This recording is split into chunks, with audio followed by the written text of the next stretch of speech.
এই প্রাচীন ইমারাও আপনাদের কিছু বলতে চায়। ১৬০০ শতকের ইতিহাস। রানী রাজরাজেশ্বরী দেবী এক আছলা জল এরম হাতে নিয়ে আর চাঁদের প্রতিবিম্বটা দেখতেন।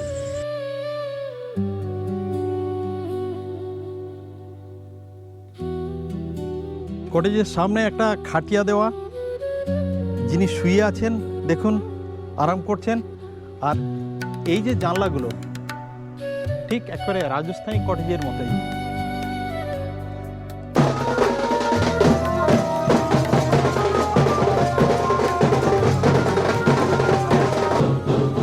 আজ আর মেলা বসবে না। এটা প্রথম তৈরি হচ্ছে। আচ্ছা, এটা প্রথম তৈরি হচ্ছে। হ্যাঁ, মোম দুনো গেলে প্রথম তৈরি হচ্ছে, তারপরে ওই কাদা দেওয়া হচ্ছে। কতজন কাজ করেন আপনারা এখানে? 30 জন। ওর গ্রামের জঙ্গলের মধ্যে সেই পরিত্যক্ত এয়ারফিল্ড, যেটাকে বলে ঘুষকরা এয়ারফিল্ড। কর্মব্যস্ত শহরের কোলাহল থেকে সাময়িক মুক্তির জন্য আবারও ছুটে চলেছি শহর থেকে অনেক দূরে। এ যেন উদাসী বাউলের মতো, তবে উদ্দেশ্যহীনভাবে নয়, পড়ে থাকা ইতিহাসের খোঁজে। ঐতিহ্য আর ইতিহাসের খোঁজে শতাব্দী প্রাচীন এক ইতিহাসের ঠিকানায় চলেছি, যেখানকার ইতিহাসের পাতা জুড়ে রয়েছে রাজা মহারাজের কীর্তির কাহিনী আর ভালোবাসার স্মৃতিচিহ্ন, যেখানে পৃথিবীর প্রাচীন শিল্পকে জীবিকা করে বেঁচে আছে একদল মানুষ, আর তাকে ঐতিহ্য হিসাবে বয়ে নিয়ে চলা এক জনগোষ্ঠীর গ্রাম। আছে গ্রাম বাংলার অপরূপ সৌন্দর্য। গ্রাম বাংলার যে পথ পেরিয়ে চলেছি, সে পথের দুধারের সৌন্দর্য সত্যি মুগ্ধ হওয়ার মতো। এ পথের দুধারে সবুজ ধানের মাঠ, চারদিকে ছড়িয়ে ছিটিয়ে এক পায়ে তাল গাছ দাঁড়িয়ে, পথের উপরে ঝাঁপিয়ে বাঁশের বন, আর রাস্তার পাশে ঝুড়ি নামিয়ে দাঁড়িয়ে আছে সেই প্রাচীন বট। এ যেন ছন্দময় এক গ্রামীণ কবিতা। এসব কথা বলতে বলতেই চলে এলাম দিগনগরে। দিগনগর পূর্ব বর্ধমানের এক ছোট্ট গ্রাম। অবশেষে আমরা এসে গেছি সেই দিগনগরে। দিগনগর পূর্ব বর্ধমানের একটা ছোট্ট গ্রাম, চারিদিকে সবুজ গাছপালা দিয়ে ঘেরা, ছোট ছোট ঘরবাড়ি। আর এখানে শহরের দূষণ তো দূরের কথা, বুক ভরে অক্সিজেন নেওয়ার একটা আদর্শ জায়গা।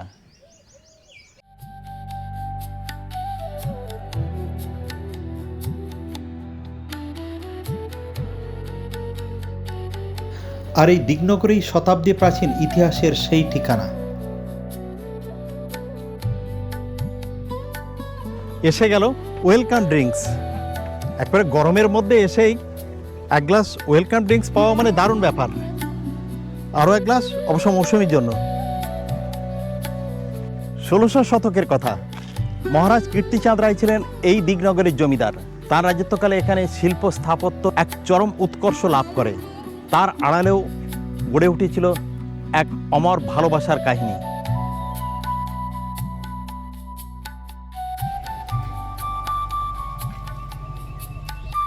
আজ আমাদের বেড়াবার গল্পে সেই ভালোবাসার স্মৃতিচিহ্নের কাহিনী চাঁদনী জলটুঙ্গি।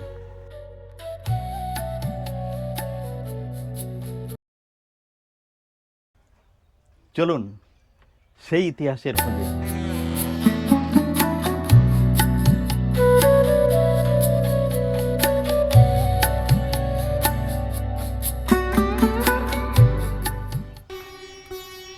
সময়টা ছিল ১৬০০ শতক। তখন এই দিগনগরের রাজা ছিলেন মহারাজ কীর্তিচাঁদ রায়। তার রাজত্বকালে এখানে শিল্প, সাহিত্য, স্থাপত্য আর প্রজাপালন এক উৎকর্ষের চরম পর্যায়ে পৌঁছেছিল। এই সুশাসন আর প্রজাপালনের আড়ালে আরেক ইতিহাস গড়ে উঠেছিল। সেই ইতিহাস ছিল মহারাজ কীর্তিচাঁদ রায়ের এক ভালোবাসার কাহিনী।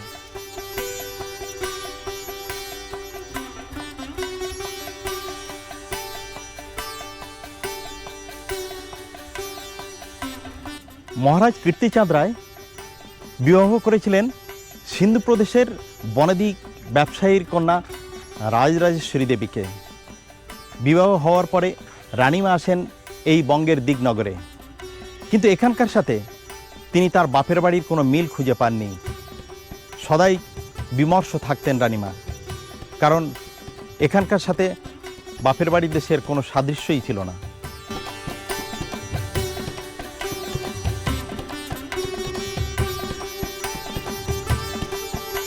রাজকার্যে বিঘ্ন হতো মহারাজের, তাই তিনি ঠিক করলেন রানীমার স্বদেশের অনুভূতি দেওয়ার জন্য একটা ইমারত বানাবেন। স্বদেশ থেকে অর্থাৎ রাজপুতানা থেকে তিনি এনেছিলেন কারিগর শ্রমিক এবং গড়ে তুলেছিলেন চাঁদনি জলটুঙ্গি।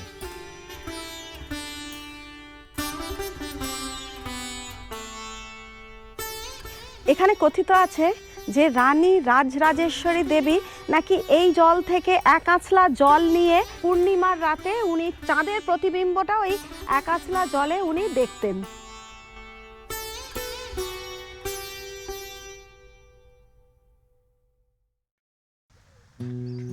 চাঁদনি জলটুঙ্গির অতীতের চেহারা কিন্তু এই রকম ছিল না। যা ছিল অতীতের চেহারা তা ছিল এই রকমই।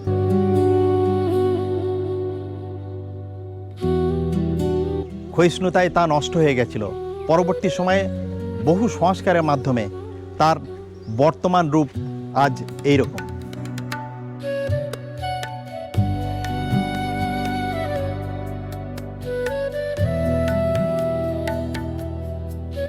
ভুলে যাওয়া ইতিহাসের কিন্তু এখানে শেষ নয়। যেহেতু দুপুর হয়ে গেছে, দুপুরে খাওয়ার ডাক পড়েছে, তাই সেদিকের আস্তানা আর খাবারের ব্যাপারটা একবার দেখাবো। আর দেখাবো রাতের আলোতে চাঁদনি জলটুঙ্গির মোহময়ী রূপ।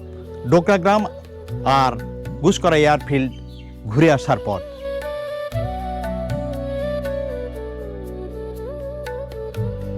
একটা ঘাসের লন পেরিয়ে পরপর তিনখানা গোলাকার গম্বুজাকৃতি কটেজ, এটাই আজকে রাত্রে আমাদের থাকার জায়গা। এইগুলো দেখে মনে পড়ছে রাজস্থান বা গুজরাটের সেই ঘরগুলোর কথা। এগুলো গুজরাটে বলে বুঙ্গা। কটেজের সামনে একটা খাটিয়া দেওয়া, যিনি শুয়ে আছেন দেখুন আরাম করছেন। আর এই যে জানলাগুলো ঠিক একবারে রাজস্থানী কটেজের মতোই। তো বঙ্গের সেই বুঙ্গাগুলো একবার দেখিয়ে দিই। দরজাটা দুটো বড় বড় সিংহের মূর্তি, কাঠের দরজা, সেই খিলান দেওয়া। রুমের ভিতরটা চলুন একবার দেখিয়ে দিই।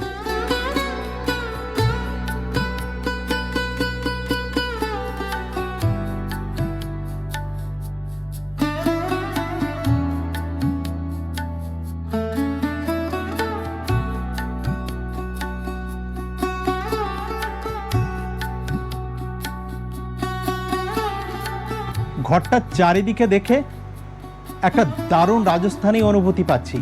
কি পর্দাতে, কি উপরের দিকটাতে। উপরের দিকটা একবার তাকিয়ে দেখুন।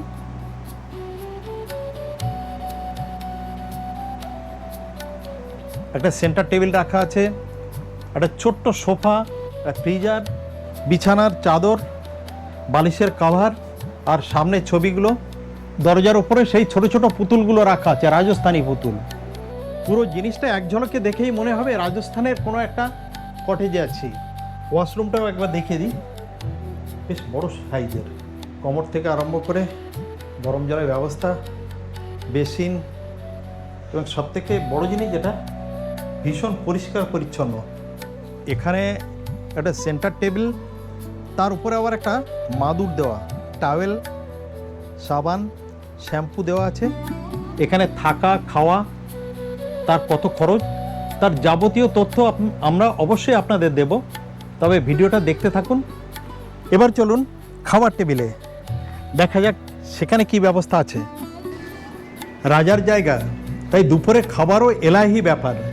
বিশাল বড় একখানা থালা দেখুন, আর তার মধ্যে ছোট ছোট বাটিতে এত রকমের পদ দেওয়া আছে। প্রথমে এক গ্লাস জল, ঘি আছে, স্যালাড, আলু ভাজা, কলমি শাক, ডাল, আলু কুমড়োর তরকারি, আলু পটলের তরকারি, আলু পোস্ত, কাতলা মাছ, চাটনি, রসগোল্লা, দই, আর এটা কি আছে, পান মশলা, টুথপিক, আর মাঝখানে যেটা বলিনি এখনো, সাদা ভাত, লঙ্কা, লেবু, পাঁপড়, বেগুন ভাজা। এলাহি ব্যাপার। সব খেতে পারবো কিনা জানি না, তবে চেষ্টা করে দেখছি। জন্যই ওনারা পান মশলা দিয়েছেন শেষে। হ্যাঁ, এই জন্য মনে হয় পান মশলা, যাতে হজমটা তাড়াতাড়ি হয়। দুপুরে খাওয়ার পরে আবার বেরিয়ে পড়েছি চাঁদনি জলটুঙ্গি থেকে।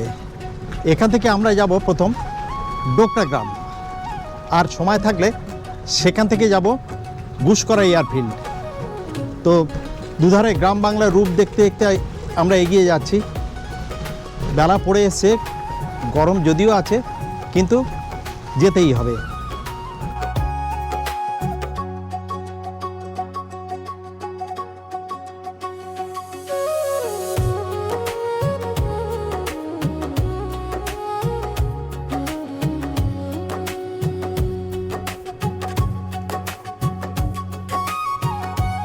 চলে এলাম দরিয়াপুর ডোকরা গ্রামে।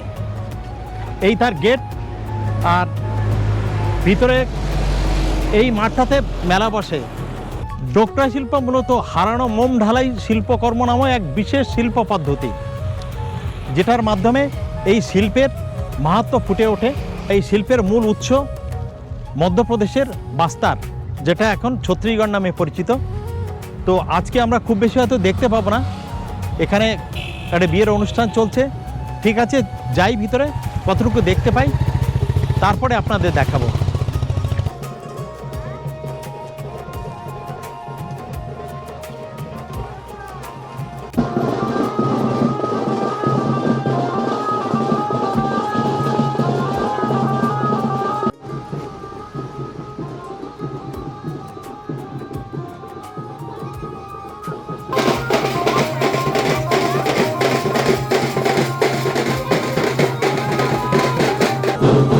আজ আর মেলা বসবে না, যেহেতু এই গ্রামেরই ছেলের বিয়ে, বৌমা এসছে, তাই শুধুমাত্র একজন বিভিন্ন রকম তাদের তৈরি শিল্প সেইগুলোই দেখাচ্ছে। এটা প্রথম তৈরি হচ্ছে। আচ্ছা, এটা প্রথম তৈরি হচ্ছে। হ্যাঁ, মোমদুনো গেলে প্রথম তৈরি হচ্ছে, তারপরে ওই কাদা দেওয়া হচ্ছে, তারপরে আবার বালু মাটি, এই মাটি দিয়ে চং হবে, মুখ হবে, তারপর পিতল দিবে, কিনে আনবে পুরনো পিতল, আচ্ছা, ঘড়া বাটি কিনে এনে ওই পিতল ভেঙে ওইটা মুড়িয়ে ওজন করে, যাটা 500 খায়, কোনোটা 250 খায়, কোনোটা 1 কিলো খায়, দিয়ে ওই মুড়িয়ে মাটি দিয়ে ঢাকা দিয়ে ওইটা আবার কাদা বুলিয়ে ভাটি চাপাতে কয়লা দিয়ে। পুরো গ্রাম এই যতটা দেখছেন পুরোটাই হচ্ছে ডোকরা শিল্পের গ্রাম। এখানে আজকে এনাদের বিয়ের উৎসব, তাই আমরা সম্পূর্ণটা দেখতে পাইনি, কিন্তু কি দারুণ পদ্ধতিতে মূর্তি তৈরি হচ্ছে। একটা বিশেষ পদ্ধতি, মানে একাধিক স্টেজে একটা মূর্তি তার যে জীবন পায় সেটা এখানেই দেখানো আছে। শুধুমাত্র আমাদের জন্য কয়েকটা জিনিস ওনারা বের করে দেখালেন, পছন্দ করে এই দুটো নিলাম। এটা লাঙল কাঁধে ফিরে আসছে, আর একটা মাটি কেটে ফিরে আসছে। কতজন কাজ করেন আপনারা এখানে? 30 জন। আচ্ছা, এটাই আপনাদের পার্মানেন্ট বসতি? আচ্ছা, হ্যাঁ, এই সঙ্গীতের এটা পছন্দ হয়েছে, এটা নিয়ে নেওয়া হলো ওনাদের কাছ থেকে। খুব ভালো, ঠিক আছে, দেখা যাক কেমন হয়, আবার আসবো। খুব ভালো থাকুন আপনারা। আপনারাও ভালো থাকুন। আচ্ছা,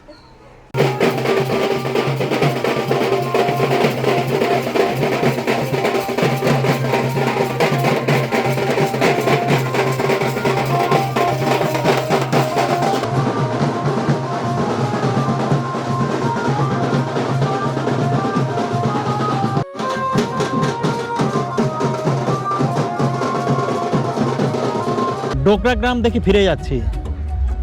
একটা দারুণ সুন্দর অভিজ্ঞতা নিয়ে যাচ্ছি, যদিও সম্পূর্ণটা দেখতে পাইনি, কারণ এই মাঠটাতে মেলা বসে, আজ বসেনি। যেহেতু একটু আগেই আপনাদের দেখিয়েছি যে বিয়ের এখানে অনুষ্ঠান চলছে, এই গ্রামের এই ছেলের বিয়ে হয়েছে, পুত্রবধূ এসে, তার রান্নাবাড়ি হচ্ছে এই ঘরটাতে।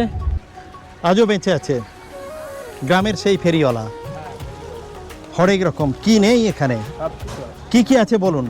আলতা, সিঁদুর, নকপালি, শিরোনি, আয়না, এক নস্টালজিয়া।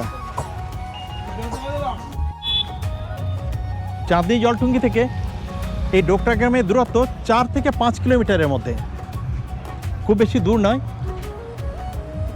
আর এই ডোকরা গ্রাম দেখে এখন আমরা যাচ্ছি গুসকরা এয়ারফিল্ড। সন্ধ্যা হয়ে আসছে, যদিও আলো কমে গেছে, কতটা দেখতে পাবো জানি না।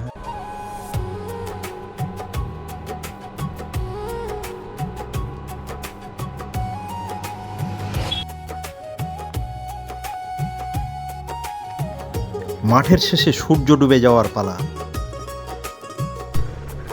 এক পাল গরু ছাগল নিয়ে মাঠ থেকে ফিরে আসছে কৃষক আর কিষানি বধূ।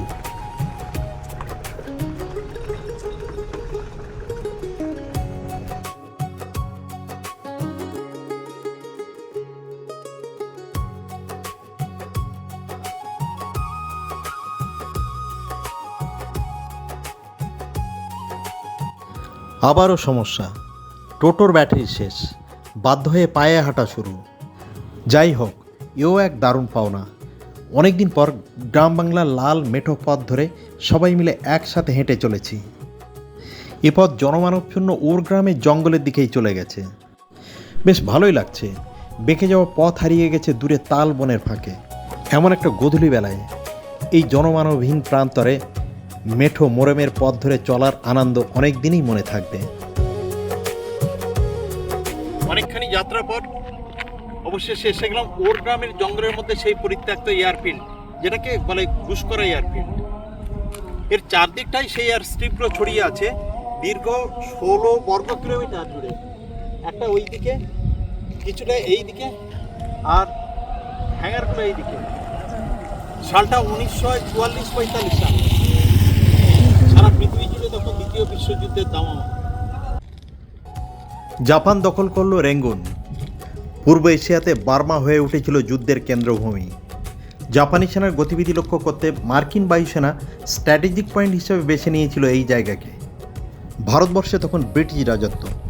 1942 সালে স্থানীয় শ্রমিক দিয়ে কাজ শুরু হলো, শেষ হলো 1944 সালে। এসব থেকে পায়রাডাঙ্গা এয়ারফিল্ডের কথা মনে পড়ছে।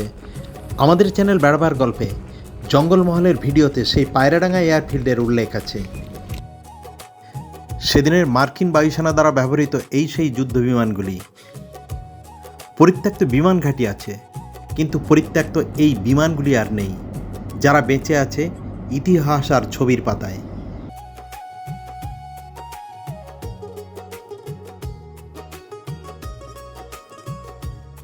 দূরে পরিত্যক্ত ঝোপ জঙ্গলের মধ্যে এই সেই বাড়ি বা হ্যাঙ্গার, যেখানে সেই যুদ্ধ বিমানগুলিকে এনে রাখা হতো।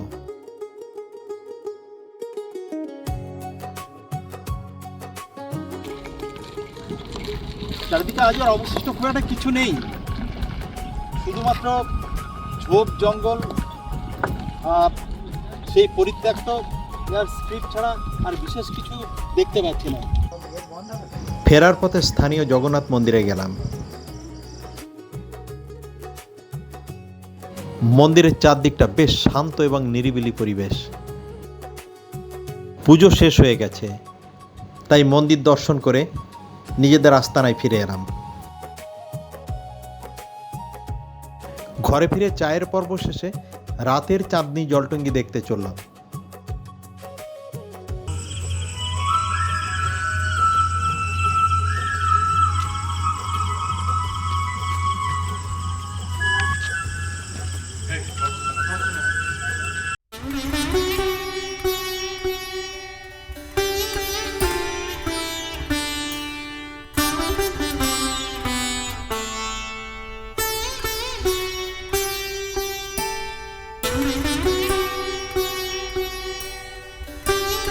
আর এই হলো রাতের মোহময়ী চাঁদনি জলটঙ্গি। জেগে ওঠা এই প্রাচীন ইমারত আপনাদের কিছু বলতে চায়।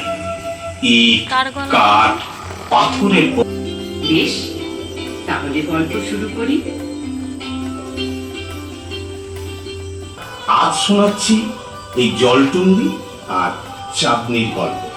কীর্তিচাঁদ রায়, তার রাজত্বকাল 1701 থেকে 1740 খ্রিস্টাব্দ। পটলি মহল্লার প্রখ্যাত ব্যবসায়ী সঙ্গম রায়।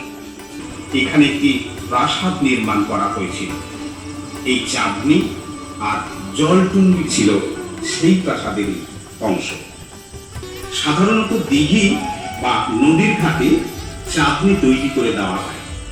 রানী রাজরাজেশ্বরী দেবী এক আছলা জল এরম হাতে নিয়ে আর চাঁদের প্রতিবিম্বটা দেখতেন, এবং সেই থেকেই এই জায়গার নাম কিন্তু চাঁদনি জলটুঙ্গি। আর জলটুঙ্গির অর্থাৎ ওয়াটার প্যাভিলিয়ন। জলটুঙ্গিকে ইংরেজিতে ওয়াটার প্যাভিলিয়ন বলে।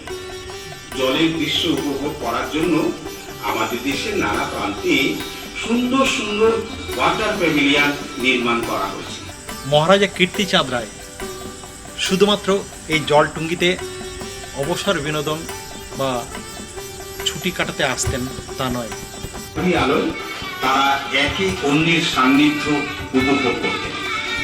কখনো তাদের বিনোদনের জন্য বসত গান বাজনার আসর। এই জলটুঙ্গি হয়ে উঠত রূপ কথার জগৎ। আজ আর এখানে সঙ্গীতের আসর বসে না, এখানে নিত্য পূজা হয় রাধা কৃষ্ণের। তার এই মূর্তি রাখা আছে এখানে। অবশিষ্ট ইতিহাসের শেষ সাক্ষীটুকু বয়ে নিয়ে চলেছে চাঁদনি জলটুঙ্গি। চাঁদনি জলটুঙ্গি 300 বছরের পুরনো এক ইতিহাসের কাহিনী। একজন রাজার ভালোবাসার কাহিনী গড়ে উঠেছিল, তার এক জ্বলন্ত প্রমাণ এই চাঁদনি জলটুঙ্গি। রানীকে ভালোবেসে তিনি তৈরি করেছিলেন এই বঙ্গের জলটুঙ্গি, যা আমাদের কাছে চাঁদনি জলটুঙ্গি নামে পরিচিত।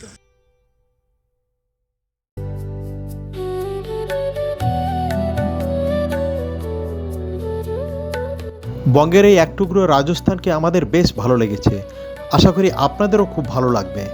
আমরা রাত্রে ডিনার টেবিলে চলে এলাম। আজকে রাত্রের ডিনার, আমি আর সানি ভাত, বাকি 4 জন রুটি। ভিন্ডির তরকারি আছে, ডাল আছে, চিকেন আছে, আর একটা কমলা ভোগ আছে। গুড, চলো স্টার্ট করি। সারাদিন ঘুরে খুবই ক্লান্ত, তারপরে ঘুমাতে যেতে হবে।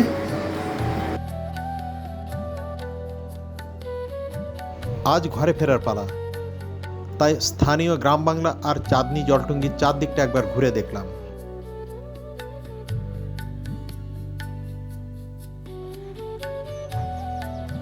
এখানে একটা বিশাল আকৃতির হাতি দাঁড় করানো আছে, যদিও এটা মডেল। মনে করা হয় বর্ধমান রাজাদের রাজত্বে আভিজাত্যের প্রতীক ছিল এই হাতি।